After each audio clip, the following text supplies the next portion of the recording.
Graças a Deus. Obrigado por esse tempo de louvor e adoração. E, sobretudo, obrigado ao Espírito Santo de Deus, está ao nosso meio. Né? Louvado seja o seu santo e bendito nome. Amém? Queria convidar a todos para verem João capítulo 17. João capítulo 17. Vamos começar a ler no versículo 17 também. João 17, versículo 17.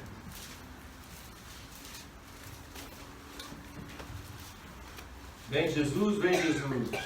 Maranata, a hora, vem Jesus. João capítulo 17.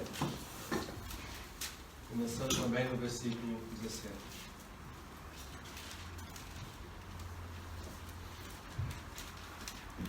Sempre bom ver cada um que está presente aqui. Mais uma vez, aos que estão lá em casa ou em qualquer lugar do planeta, também é bom que estejam conosco. Então eu passo a ler João 17, começando no versículo 17. Vou ler até o fim do capítulo. Santifica-os na verdade, Jesus está a orar. Santifica-os na verdade, a tua palavra é a verdade. Assim como tu me enviaste ao mundo, também eu os enviei ao mundo. E a favor deles eu me santifico a mim mesmo, para que eles também sejam santificados na verdade. Não rogo somente por estes, mas também por aqueles que vierem a crer em mim por intermédio da sua palavra. Sempre bom pararmos aqui e lembrar que Jesus está a orar por nós. Cada um de nós. Vou repetir. Não rogo somente por estes, mas também por aqueles que vierem a crer em mim por intermédio da sua palavra. A fim de que todos sejam um, e como és tu, ó Pai, em mim e eu em ti, também sejam eles em nós, para que o mundo creia que tu me enviaste. Eu lhes tenho transmitido a glória que tu me tens dado, para que sejam um como nós o somos. Eu neles e tu em mim, a fim de que sejam aperfeiçoados na unidade, para que o mundo conheça que tu me enviaste e os amaste, como também amaste a mim. Pai, a minha vontade é que onde eu estou estejam também comigo os que me deste, para que vejam a minha glória que me conferiste, porque me amaste antes da fundação do mundo. Pai justo, o mundo não te conheceu, eu porém te conheci, e também estes compreenderam que tu me enviaste. Eu lhes fiz conhecer o teu nome, e ainda o farei conhecer, a fim de que o amor com que me amaste esteja neles, e eu neles esteja. Texto maravilhoso. Eu gostaria de voltar e ler alguns versículos novamente, começando no 17 e vou parar agora no 23. Ouçamos o que o Espírito Santo quer dizer a cada um de nós nesta manhã. Jesus está a interceder, está em oração. A certa altura ele diz: santifica-os na verdade. A tua palavra é a verdade. Assim como tu me enviaste ao mundo, também eu os enviei ao mundo. E a favor deles eu me santifico a mim mesmo, para que eles também sejam santificados na verdade. Não rogo somente por estes, mas também por aqueles que vierem a crer em mim por intermédio da sua palavra, a fim de que todos sejam um, e como és tu, ó Pai, em mim e eu em ti, também sejam eles em nós, para que o mundo creia que tu me enviaste. Eu lhes tenho transmitido a glória que me tens dado, para que sejam um como nós o somos, eu neles e tu em mim, a fim de que sejam aperfeiçoados na unidade, para que o mundo conheça, que tu me enviaste e os amaste, como também amaste a mim. Amém? Vou ler mais 2 versículos outra vez. Versículos 20 e 21. Não rogo somente por estes, mas também por aqueles que vierem a crer em mim por intermédio da sua palavra, a fim de que todos sejam um, E como és tu, ó Pai, em mim e eu em ti, também sejam eles em nós, para que o mundo creia que tu me enviaste. Pai, nós queremos orar com Jesus nesta manhã e sempre. Queremos orar com Jesus esta oração. Queremos perceber, queremos interiorizar, queremos viver, queremos transmitir as coisas que Jesus queria dizer nesta altura. Pedimos que durante estes minutos tu mexas conosco, tu nos leve a um desejo maior de mudança, de sermos mais como Jesus, de estarmos alinhados com Ele, com os seus propósitos, com o seu plano, com a sua vida. Pedimos em nome de Jesus. Amém. Jesus orou pela unidade dos seus discípulos, não é verdade? Foi isso que nós acabamos de ler. A unidade dos seus discípulos, a unidade da igreja. Como é que está essa unidade? O que vocês acham? A unidade dos discípulos de Cristo a nível mundial. Como é que está assim? Não é preciso responder audivelmente. Pode responder só cá dentro, né? Como é que está esta unidade a nível mundial? Bom, vamos pensar em termos de alguns grandes ramos da igreja, os grupos, as denominações, os maiores. Como é que está a unidade dos discípulos de Cristo, da igreja, nesses grandes ramos? Também não é preciso responder audivelmente. Bom, como é que está a unidade dos discípulos de Cristo numa nação, num povo só, numa nação só? Certamente aí é mais fácil. Como é que está a unidade dos discípulos de Cristo, da igreja, a nível de uma região, de uma localidade? Pronto. Como é que está a unidade dos discípulos de Cristo de uma igreja local? Pelo menos aí. Infelizmente aí é mais comum nós vermos isto, mas nem sempre. Mas muitas vezes aí é mais fácil. Mas não, penso que não era isso que Jesus tinha em mente. Talvez o nosso problema seja entendermos unidade de uma forma que Jesus não queria dizer. Pensamos em ter uma unidade organizacional, uma unidade de estrutura, todos com a mesma estrutura, o mesmo sistema de governo, o mesmo funcionamento. Então aí há unidade.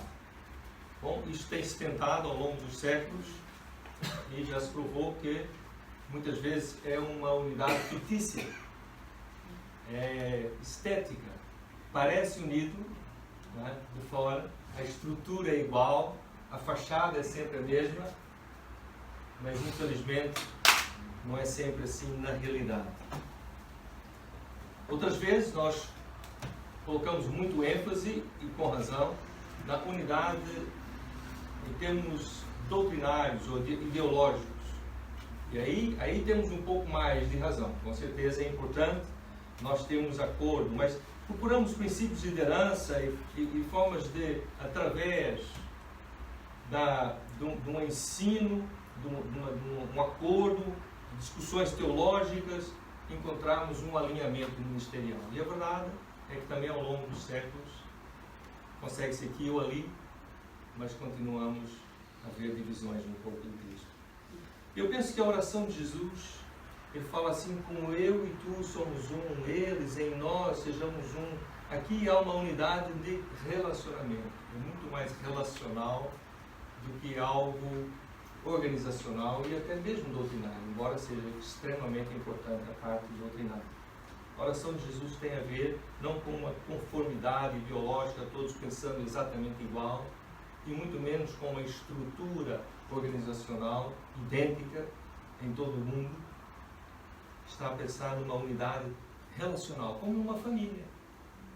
Pais, filhos, irmãos. Ele dizia, eu, o pai, tu, né, como teu filho. Um relacionamento onde muitas vezes, não é o caso do pai e do filho, Deus e Jesus, não é o caso, mas na família em geral, muitas vezes não pensamos igual e há muito desacordo e temos desejos e preferências diferentes, clubísticas, não é, Marlon? Clubísticas, políticas, ideológicas, filosóficas. Mas numa família minimamente saudável, eu sei que não são todas, muitas não são, mas numa família minimamente saudável, todas essas diferenças caem por terra quando há um assunto familiar. Quando o tema é a família, é resolver um assunto familiar. Então nós estamos juntos, somos família. Quando há saúde, obviamente, na família. Sim ou não? E aí aquelas diferenças todas que eram tão importantes, diferenças tão grandes, caem por terra, somos família, estamos juntos, temos que resolver isso juntos. Então, quando nós lemos esse texto em Atos, em João 17, falamos muito em Atos lá na primeira hora, não foi? Quem esteve ali não. Mas aqui em João capítulo 17, nós temos aqui uma oração que, regra geral, assim, em grande parte da história, podemos dizer que ela não está a ser muito bem respondida. Não é? Mas felizmente não é sempre assim, não é o tempo todo assim. Felizmente há exemplos. A primeira igreja, nos primeiros séculos, a igreja nasceu no meio do Império Romano, e o Império Romano era um império que tinha uma fachada de unidade, mas estava tremendamente dividida internamente. Tanto é que depois sucumbiu, não é? A casa dividida sobre si própria não pode subsistir, na verdade. Mas ela estava muito dividida internamente. Muitas linhas étnicas, quem é romano, quem não é, quem é deste povo, quem não é daquele, quem é grego, quem não é, quem fala grego, quem não fala. Muitas linhas geográficas, políticas, que separavam as pessoas, os povos, as pessoas. O gênero, masculino e feminino, havia uma diferença enorme em muitas coisas, muitos direitos, muitas... Então, essa era a realidade. E pasmem, a história mostra-nos, e a Bíblia também, nos primeiros capítulos, mostra que a igreja, de tudo aquilo que existia na época, havia lá, não eram sindicatos, mas era quase, né, dos comerciantes, disso, daquilo, havia organizações, os artistas, havia essas coisas. Mas de todas essas coisas, as organizações, filósofos, não é? Os epicureus, os estoicos, até todas essas organizações, a única que foi capaz de atravessar essas linhas todas, essas diferenças todas, e ver pessoas vindo a Cristo, independentemente do status social, independentemente do povo, independentemente da etnia, independentemente do sexo, gênero, masculino e feminino, foi a igreja. A igreja alcançou pessoas de todo tipo, de toda forma e natureza. E muitas vezes que fazia parte de um desses grupos alcançava, tinha que ser, né? O primeiro alcançado no outro grupo tinha que ser alguém de um grupo diferente. A igreja atravessou essas linhas todas. Isso faz lembrar um texto em Gálatas 3, 26 a 29, eu vou ler aqui, mas apontem aí, Gálatas 3, 26 a 29. Paulo fala assim aos Gálatas, aos cristãos da Galácia: todos sois filhos de Deus pela fé em Cristo Jesus. Não é porque Deus criou toda a gente é filho, não é? A Bíblia não ensina isso. Então todos vós sois filhos de Deus pela fé em Cristo Jesus. Porque todos quantos fostes batizados em Cristo, já vos revestistes de Cristo. Nisto não há judeu nem grego, diferenças étnicas, raciais. Nisto não há servo nem livre, diferenças socioeconômicas, classes, status social. Não há macho nem fêmea, porque todos vós sois um em Cristo. E se sois de Cristo, então sois descendência de Abraão e herdeiros conforme a promessa. Amém. Desses 3 pequenos versículos, ou 4, não é? A quantidade de vezes que o tônica é Cristo. Estais em Cristo, pela fé em Cristo, sois de Cristo, revestidos de Cristo. E todas aquelas outras coisas que nós achamos que muitas vezes são essenciais para a nossa unidade, que não aparecem. É estar em Cristo, vestido de Cristo, ser de Cristo, batizados em Cristo, filhos pela fé em Cristo. Amém? Amém. Não foi sempre assim, mas houve muita expressão disso no princípio da igreja, ao longo dos séculos, graças a Deus. É um testemunho poderoso, maravilhoso, realmente, de Deus, da ação de Deus por meio da igreja. Nós fazemos parte, a nossa igreja faz parte de um movimento chamado Movimento da Restauração, a Igreja do Novo Testamento. Foi chamado por alguns como a Reforma do século XIX, no início de 1809, por aí 10, 11, por aí fora, não é? 1908, mais ou menos, no início do século XIX. Também chamado de Movimento de Unidade. E de facto, no momento, foi na América que esse movimento começou, no momento em que os Estados Unidos tinha a sua independência há poucos anos, há 40 anos sensivelmente, ou há 30 anos sensivelmente, então estava no princípio, havia muita divisão na igreja, a igreja estava muito dividida. O país estava a se levantar e a se tornar uma nação, né? E a igreja é muito dividida, os presbiterianos, os batistas, os metodistas, os episcopais, os católicos romanos, né? Muito divididos, muito separados, muito cada um na sua. Mas não era só presbiteriano dividido em relação ao batista. Era dentro da igreja presbiteriana havia uma série de divisões e por aí fora. Então, um momento muito complicado da vida da igreja. E Deus levantou algumas pessoas, e esse não é o único movimento no mundo. Nós hoje temos testemunho de outros movimentos semelhantes que aconteceram em outros lugares. Mas ali Deus levantou pessoas que disseram: nós temos que achar formas de acabar com isso, que não faz sentido.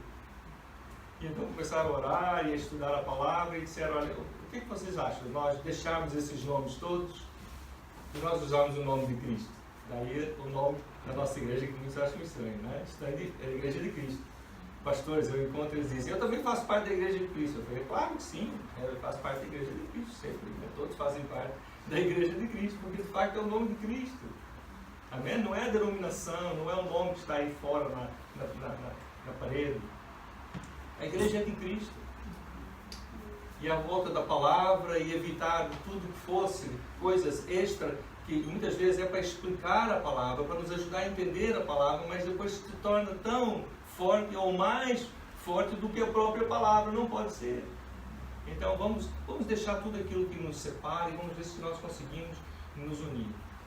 E como é óbvio, a história está aí para dizer, nem todos aderiram, não é? A igreja dividida continuou, mas muita gente aderiu.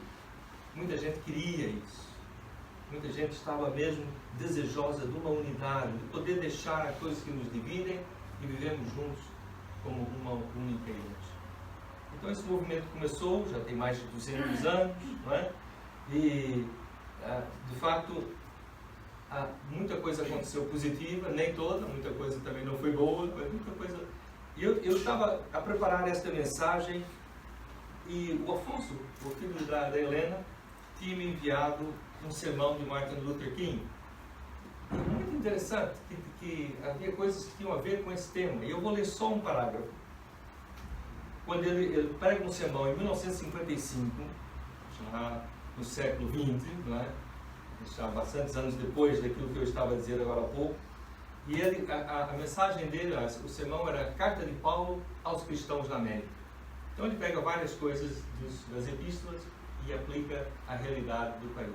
E eu vou deixar de fora aquilo que é América aqui e vou falar de forma genérica, porque serve também para nós. Então ele diz assim: eu preciso dizer alguma coisa sobre a igreja. Deixe-me fazer-vos lembrar, como eu já tenho feito muitas vezes, que a igreja é o corpo de Cristo.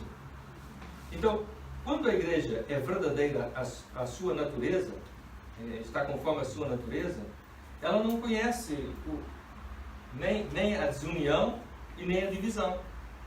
Quando é o corpo de Cristo, não pode estar dividido, é o corpo de Cristo. Quando ela está conforme a sua natureza, não conhece divisão nem desunião. Mas eu fico perturbado quando sei sobre o que está a acontecer no corpo de Cristo. A tragédia não é só que vocês estão numa multiplicidade de denominações. Lembra, eu estava a falar como se fosse Paulo a escrever para a igreja, não é? No século XX. Não é só vocês terem muitas denominações, mas é que a maioria delas estão em guerra umas contra as outras, porque cada uma acha que tem a verdade absoluta. E esse sectarismo estreito está a destruir a unidade do corpo de Cristo. Vocês têm que ver que Deus não é de nenhuma denominação em particular. Deus é maior do que todas elas. E se vamos ser verdadeiros testemunhas para Cristo, devemos perceber isso. Amém? É um parágrafo do seu sermão que eu achei que tinha muito a ver com o que estamos a fazer. Então, só mais uma palavrinha sobre o nosso movimento desde esse tempo, início do século XIX. É um movimento que não tem uma declaração de fé única para todas as igrejas, não temos. Nós temos características, marcas, temos várias declarações que estão em concordância umas com as outras, mas não temos uma única. Não temos um líder nacional, nem um líder mundial. Não temos sede, não temos uma convenção nacional mundial. Estamos presentes em cerca de 178 países e são mais de 16 milhões de pessoas, de acordo com as estatísticas de 2006. Então já estão desatualizadas. E quando eu falo sobre isso com colegas, não falo muito porque eu não quero que passe a ideia de que eu me acho melhor que eles, eu não me acho melhor que ninguém. Eu faço parte da igreja de Cristo mesmo, não é o nome. Eu sou de Cristo, amém? Mas quando eu falo com isso sobre colegas, eles dizem, mas isso é impossível, não é possível. Então não há uma sede, não há um líder, uma convenção, não há nada. Não há. É assim que funciona. É uma unidade relacional. É relacional. Temos diferenças.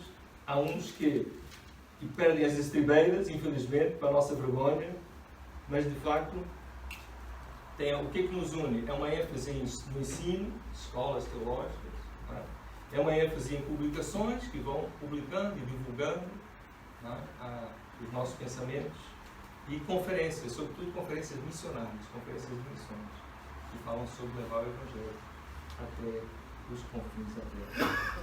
Então temos marcas, algumas características, em geral comuns, que são resultado de um sincero reconhecimento de que Cristo é Senhor.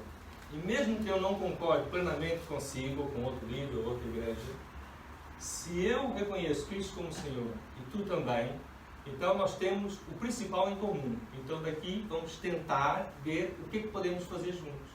Pode haver uma atividade, um evento, uma coisa que eu não me revejo. Então, não estou aí. Mas não estou contra. Há respeito, pelo trabalho do outro, diferente, que eu não concordo necessariamente. E é assim que vamos tentando viver este nosso movimento. Não é fácil, não é perfeito, há muita coisa feia que tem acontecido ao longo desses 2 séculos, infelizmente, mas é essa a nossa tentativa. Eu vi uma frase esta semana que é: a base que gera unidade não é a semelhança.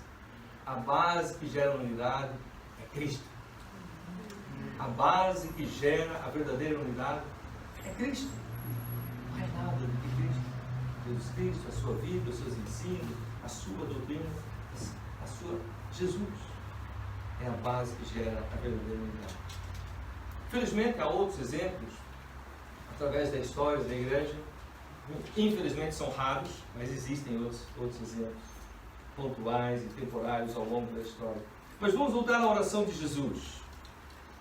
E o que eu quero trazer a nós nesta manhã, nos minutos que me restam, é que a unidade da igreja torna-se mais possível no exercício dos dons, aquilo que Deus nos dá, os dons, podemos chamar de dons espirituais, mas eu não quero me prender apenas aos dons espirituais, as dádivas de Deus para cada um de nós. Se nós utilizarmos as dádivas de Deus, exercitarmos essas dádivas, os dons chamados espirituais ou não, para a unidade do corpo, para a edificação do corpo, nós podemos experimentar maior unidade.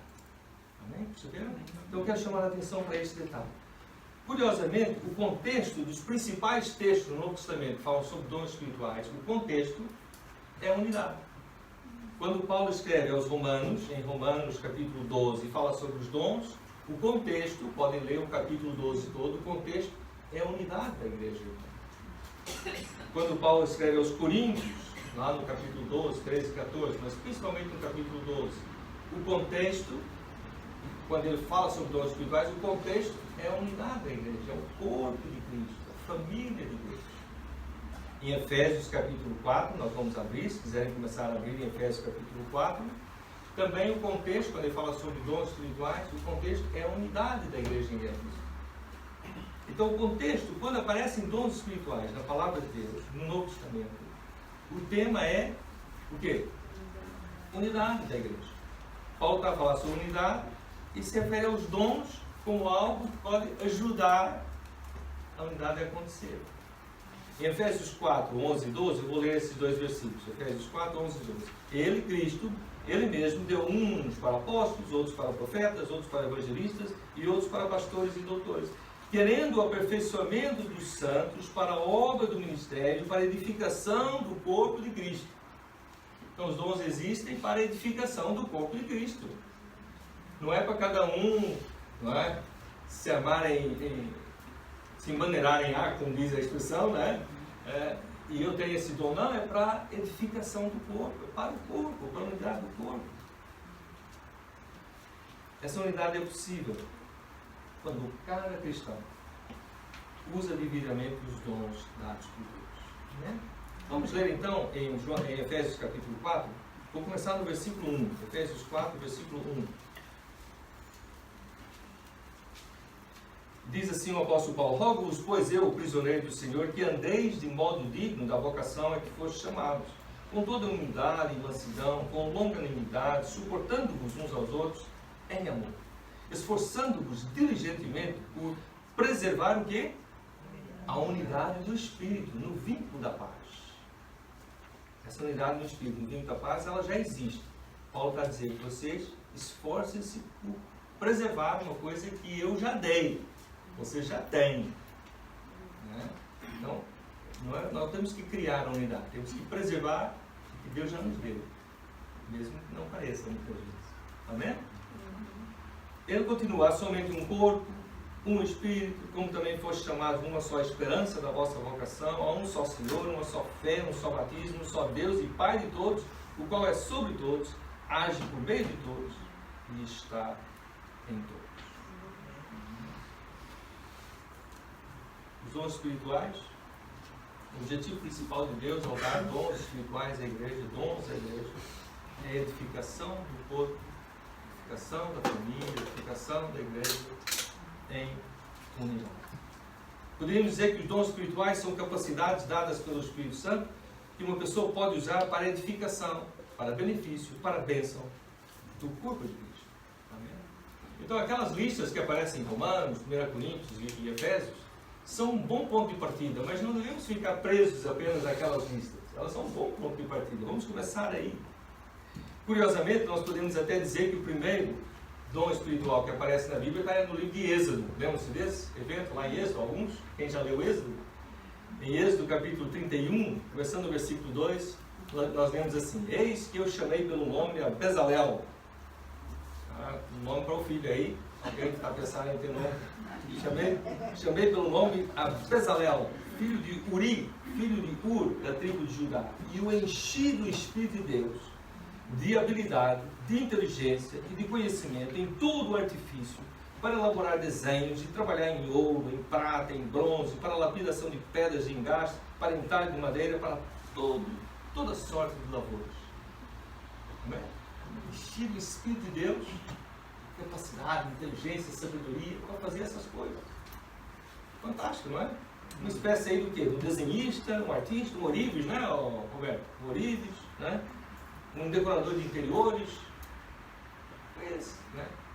Encheu uma pessoa de sabedoria, conhecimento, deu um dom espiritual maravilhoso para Bezalel. Nós temos uma formação aqui na igreja, faz parte da formação 2, E uma parte que fala chamados para servir. E que trabalha exatamente isso, é descobrir os nossos dons e o significado de alguns dons espirituais. E eu gostaria que todos que não fizeram tivessem a oportunidade de fazer. E quem já fez e quiser repetir, pode fazer. E como aqui está quente aqui, estamos a malhar, está tudo quente, eu vou estar disponível no próximo sábado, a partir das 2h30, para quem quiser vir, tá bom? Das 2h30 às 4h, 1h30. Quem quiser vir, venham e nós vamos falar sobre esse tema, tá bom? Vamos oferecer outras vezes no futuro, mas olha, estamos a falar sobre isso agora, é já, sábado às 2h30. Fecha a publicidade, fecha a parênteses, vamos continuar, tá bom? Próximo sábado, 2h30, amém? Chamados para servir. Então é interessante que, observem, os dons são reconhecidos, sabem quando? Quando são doados. Se eu receber um dom e não usar, não desenvolver, não o der a alguém, é como se não tivesse. Não é dom. Os dons só são reconhecidos, só podem ser vistos como dons de Deus quando são devolvidos para Deus no serviço aos outros. Amém? Então, o dom é isso, é algo que Deus nos dá para servir, para demonstrar o seu amor àqueles que estão à nossa volta. O principal objetivo de cada dom espiritual é esse, é edificar a igreja, é beneficiar o corpo de Cristo e produzir unidade, é abençoar outras pessoas. E para terminar, eu queria dizer que a unidade é um testemunho poderosíssimo, que nós muitas vezes não damos, infelizmente. Mas a unidade tem um poder incrível, um testemunho para o mundo à nossa volta. Sempre foi e sempre teve um impacto incrível. E infelizmente não temos mais impacto, muitas vezes, por falta de unidade no povo de Cristo. Mais uma vez, os dons existem para serem doados. Nós não somos apenas receptáculos das bênçãos, das dádivas de Deus. Nós somos canais. Percebe a diferença entre um receptáculo, um balde, não é? Dons, balde cheio, não é? Ou canais, não é? Canais, às vezes, nós somos canais, não somos receptáculos de água parada, canais dos dons e das bênçãos de Deus. Deus nos dá dons não porque apenas nos ama a nós, mas porque quer amar outras pessoas através de nós. Amém? Deus quer amar os outros através de nós, então Ele nos capacita. Ele nos ajuda a ser ministros de louvor, né? Porque Ele quer amar outros através da nossa vida, do nosso ministério, através dos dons que Ele nos tem dado a nós. E se nós pensarmos bem, é uma estratégia divina brilhante, os dons espirituais. É brilhante para nos manter interdependentes, nos manter humildes, porque o ego vai surgir, eu tenho esse dom, tu não tens, eu tenho aquilo que eu queria ter, e tal, então essas coisas, não é? Vão surgir naturalmente, mas os dons devem exatamente ser um exercício de interdependência, de humildade, de serviço, e nisto ficamos cada vez mais fortes. Se nós nos submetermos a esse agir de Deus através dos dons espirituais para promover a edificação do corpo e a nossa unidade. Uma unidade poderosa que resulta desta nossa interdependência. Eu pessoalmente, não sei se alguém já percebeu, mas eu tenho uma paixão pela unidade da igreja. Unidade da igreja e missões. E é por isso que ao longo dessas 3 décadas nós temos estado envolvidos em várias coisas a nível nacional e regional. Mesmo sem concordar com tudo, nós participamos da Aliança Evangélica. Eu fui membro fundador e sou presidente atualmente da MEV, que é a Missão Evangélica Intercultural. No princípio do nosso tempo aqui, nós desenvolvemos o trabalho do GBU, Grupo Bíblico Universitário. E nós temos participado de vários projetos de oração a nível nacional e a nível regional. O ano passado participamos do Juntos, oração Juntos. Próximo ano nós vamos ter a oportunidade de fazer isso novamente. E não é porque nós concordamos com tudo que todos fazem e falam, mas porque eu acredito que há um testemunho poderoso da unidade da igreja, na capacidade de nós não estarmos presos por tudo e mais alguma coisa, mas acharmos pontos comuns onde nós podemos honrar a Deus com a nossa unidade. honrar a Deus, não dividir o corpo de Cristo, não servir de chacota e ridículo para o mundo que nos observa, procurando ser uma frente unida contra o verdadeiro inimigo, que não é nem um de vocês, e nem alguém que está a ouvir, e nem alguém que não está a ouvir. O verdadeiro inimigo é Satanás, o nosso arqui-inimigo. É contra ele que fazemos uma frente unida, apesar das nossas diferenças.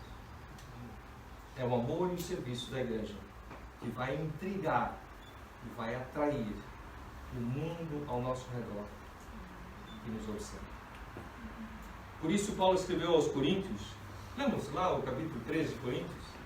Ele escreveu: se não tiver amor, serei como bronze que soa ou como símbolo que retine, nada serei, nada disso me aproveitará, se não tiver amor.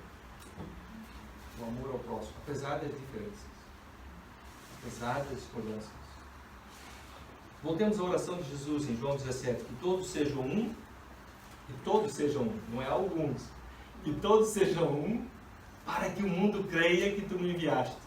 Então não é ser um porque a gente gosta de estar junto, e convive, e sardinhada, e, não é? E churrascadas. Não é isso. Isso é bom. Mas o objetivo da unidade não é esse. O objetivo é para que o mundo creia que tu me enviaste.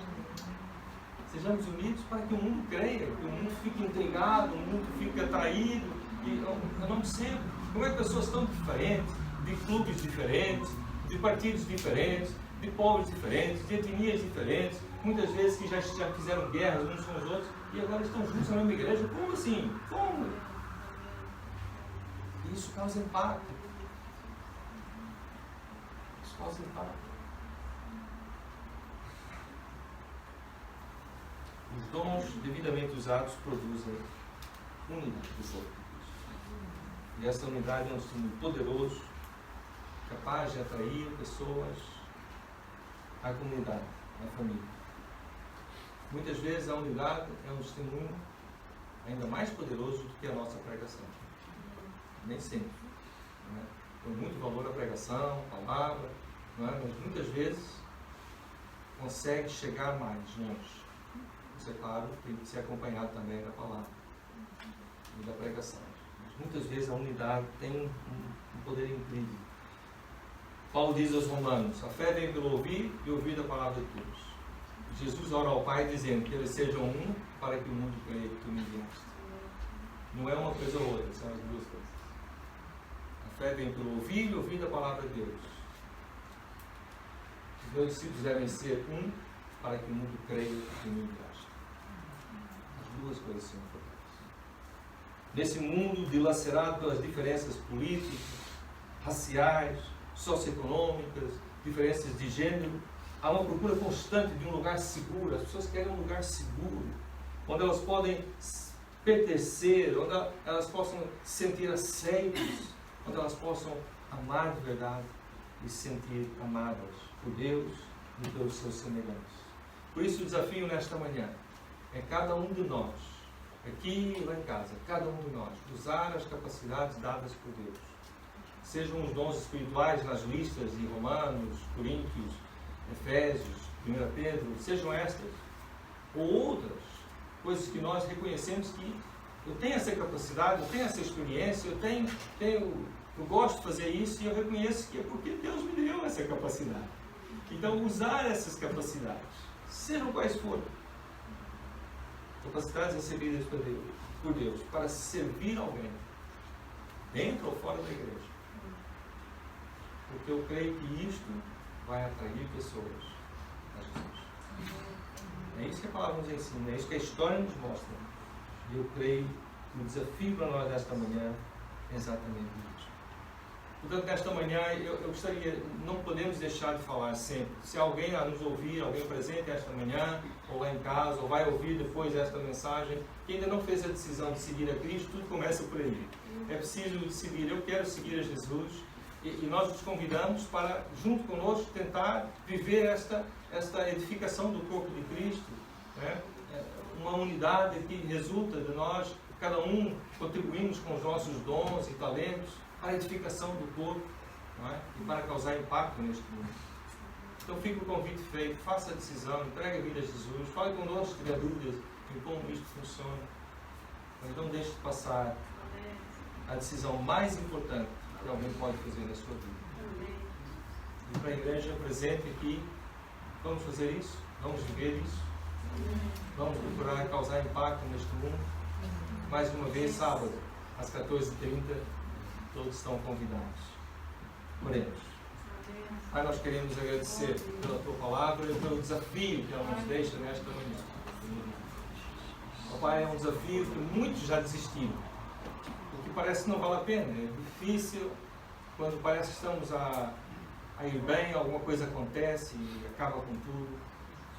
Mas, ó Senhor, eu creio que aquilo que é ensinado na Tua Palavra e pelo qual Jesus orou, é algo que o Senhor ainda quer fazer através de nós, para a Tua glória, para a edificação da igreja e para que o mundo creia que Deus enviou Jesus. Então, por isso eu te peço que o Teu Espírito continue a falar com cada um de nós, a nos desafiar e capacitar a viver de uma forma diferente. Se já estamos nesse caminho, que continuemos e nos esforcemos para nos manter. E se não, ó Deus, muda, ó Deus, o nosso coração, conforme o Teu coração, para que juntos possamos fazer ainda mais diferença para a Tua glória. Ó Deus, precisamos de Ti, eu reconheço, precisamos de Ti. Sem Ti nada disso é possível, é absolutamente impossível. Precisamos de Ti. Confessamos isso e pedimos a Tua ajuda. Muito obrigado, Senhor, porque nós podemos orar com confiança, com base na Tua Palavra, confiança que o Senhor nos ouve, nos atende quando oramos segundo a Tua vontade. Muito obrigado. Oramos em nome de Jesus.